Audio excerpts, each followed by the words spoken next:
Hello everyone, this is Bhavani Gangolia. स्वागत करता हूँ आप सभी का एमपी बोर्ड एजुकेशन के यूट्यूब चैनल पर। तो यार इस वीडियो में अपन सॉल्व करने वाले हैं अपना जो प्री बोर्ड का सेट है उसको सॉल्व, है ना।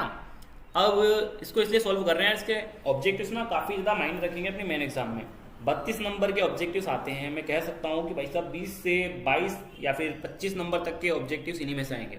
ठीक है, एटलीस्ट 20 तक तो आने ही आने हैं, तो इनको अपने को अच्छे से प्रिपेयर कर लेना यारो। ठीक, चलो देखते हैं। पहला क्वेश्चन हमारे पास है, आत्म परिचय कविता किस गीत संग्रह से ली गई है? तो निशान निमंत्रण से ली गई है। करुण रस का स्थायी भाव शोक है। भक्ति संस्मरणात्मक रेखा चित्र इनमें से किस संकलन में संकलित है? तो स्मृति की रेखाएं में संकलित है। सत्या, सत्या यार स्वस्तिक चिन्ह को सत्या भी कहा जाता है, तो यहाँ पर हमने लगा दिया स्वस्तिक चिन्ह। ओके, अतीत में दबे पाव रचना में मोहनजोदड़ो को देखकर लेखक ओम थानवी को याद आ गया। क्या याद आया? जैसलमेर, राजस्थान का शहर। ठीक है, जनसंचार माध्यम रेडियो। इससे पहले अपन ने देखा था, एक और सेट देखा था, उसमें भी ऐसा क्वेश्चन आया था। ठीक है, वहाँ पे मेज द कॉलम में आया था और यहाँ एमसीक्यू में आ गया, तो वही बात है। बादल का कविता अनामिका में 6 खंडों में प्रकाशित है। ठीक, नागार्जुन के कवि हैं। ओके, अब देखो आप ना एलिमिनेट करना सीखो। यहाँ पे आपको एक तो दे दिया भक्तिकाल, एक दे दिया है प्रयोगवाद, एक दे दिया है प्रगतिवाद। भक्तिकाल, प्रयोगवाद और प्रगतिवाद। ठीक है, ये चीजें आपको दे दी गई हैं। अब आपको एलिमिनेट करना सीखना है कि यार ये है भक्तिकाल और ये है प्रयोगवाद और प्रगतिवाद, है ना। अब प्रयोगवाद और प्रगतिवाद किसके हैं? दोनों के दोनों आधुनिक काल के हैं। और ये जो है ये एक अलग से आ गया, तो मतलब ये तो खत्म ही है। ये दोनों में से कोई ना कोई सा होगा कॉम्पिटिशन। ठीक है, तो अगर आप एलिमिनेट करना सीखोगे ना तो पॉसिबिलिटी ज्यादा होगी आपके आंसर सही आने की। ठीक है, तो ये जो है इसका आंसर आ जाएगा अपना प्रगतिवाद। प्रगतिवाद लगा लीजिएगा। प्रगतिवाद के कवि हैं हमारे नागार्जुन जी। इसके बाद में आगे बढ़ेंगे। दोहा सम्मात्रिके के अर्ध सम्मात्रिके, अर्ध सम्मात्रिके भाई साहब जहां पर मात्राएं बराबर होती हैं वो सम्मात्रिक, जहां पर बराबर नहीं होती वहां पर अर्ध सम्मात्रिक। पहलवान की ढोलक पाठ की विधा है, किसकी विधा है? कहानी है। कहानी है ना, पाठ की विधा कहानी है।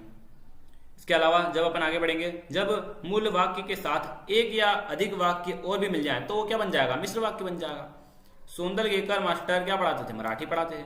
स्तंभ लेखन, अब पूछा जा रहा है स्तंभ लेखन लेखन का प्रमुख रूप है सकारात्मक या फिर विचारात्मक या फिर नकारात्मक। तो यहां पर अपन लिख देंगे विचारपरक। ओके, यहाँ पे मैंने विचारात्मक बोल दिया था, विचारपरक बोलना, चलो ठीक है, कोई बात नहीं, एक ही बात है।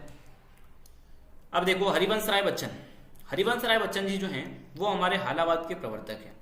ठीक है, हालावाद के प्रवर्तक हैं। इनका अगर आपने जीवन परिचय पढ़ा होगा तो उसमें देखा होगा कि ये हालावाद के कवि तो हैं, लेकिन साथ ही साथ इनकी रचनाओं में रहस्यवादी भावनाएं भी देखने को मिलती है। ओके, तो ये याद रखना थोड़ा, अगर आप पूछ लिया जाए तो यहाँ से आपको थोड़ा सा और ज्ञान दे देते हैं, बस इसी पर्पज से आपको ये भी बता दिया।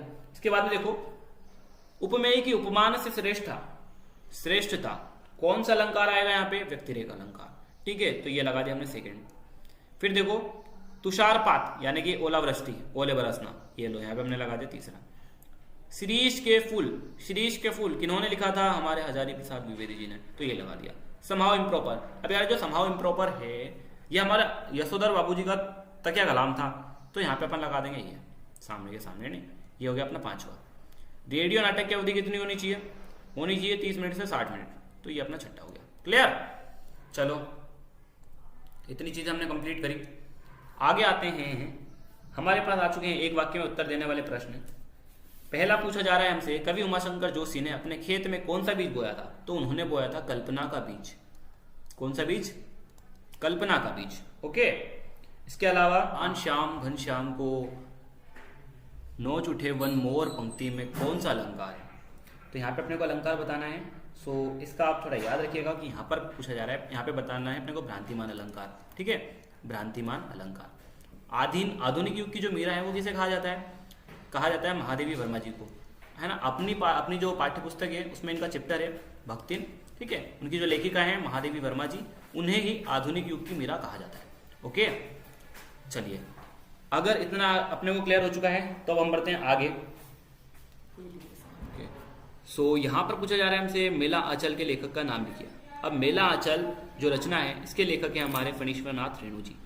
ओके, सो इसके आगे हमें क्या कर लेना है? फणीश्वरनाथ रेणु लिख लेना है। इतना हो गया।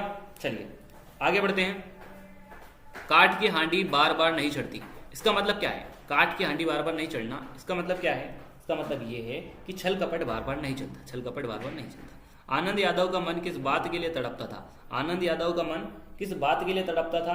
तो इसमें आप लिखेंगे आनंद यादव का मन पाठशाला जाने के लिए तड़पता था। ओके, फिर ये अच्छी अच्छी कविताएं भी लिखने लगे थे। आपको पता होगा अपनी स्टोरी, अगर आपने पढ़ी है तो। नहीं भी पढ़ी है तो कोई बात नहीं यार, अब डायरेक्टली क्वेश्चन आंसर से लर्न कर लेते हैं। प्रदेश के किन्हीं 2 लोकप्रिय समाचार पत्रों के नाम लिखिए। तो कुछ भी लिख सकते हैं आप, दैनिक भास्कर, नई दुनिया, ओके, जो भी आपको अच्छा लगे। इसके अलावा हमारे पास आ चुके हैं कुछ सत्य सत्य, इन्हें भी देख लिया जाए एक बार। आसमान में उड़ते बगुलों की पंक्ति कवि की आंखें चुरा लिए जा रही है, तो बिल्कुल सत्य कर देंगे यहाँ पर। ओके, जिस काव्य में पूर्वापर संबंध ना हो उसे महाकाव्य कहते हैं। नहीं भाई साहब, गलत बता रहे हैं आप। और देखते हैं, इंद्र सेना सबसे पहले गंगा मैया की जय बोलती है। हाँ बिल्कुल सही कह रहे हो आप, जय बोलती है। गागर में सागर बनने का अर्थ कम शब्दों में अपनी बात रखना है। जी बिल्कुल सत्य। सिंधु घाटी सभ्यता में संतरे और अमरूद फल उगाए जाते थे। नहीं यार, आई थिंक अंगूर और क्या थे यार, आई थिंक जो खजूर होते हैं, हाँ खजूर है ना, अंगूर और खजूर बोले जाते थे, उगाए जाते थे। इंटरनेट अंतरक्रियात्मकता और सूचनाओं का विशाल भंडार है। जी बिल्कुल सत्य। तो ये अपने यहाँ पे अपने ऑब्जेक्टिव्स हो गए। इसके अलावा एक और वीडियो आएगा जिसमें अपन चौथा सेट देख रहे होंगे। ओके एवरीवन, सो फिलहाल के लिए इतना ही, मिलते हैं अपन नेक्स्ट वीडियो में। तब तक के लिए मुझे दीजिए इजाजत। जय हिंद।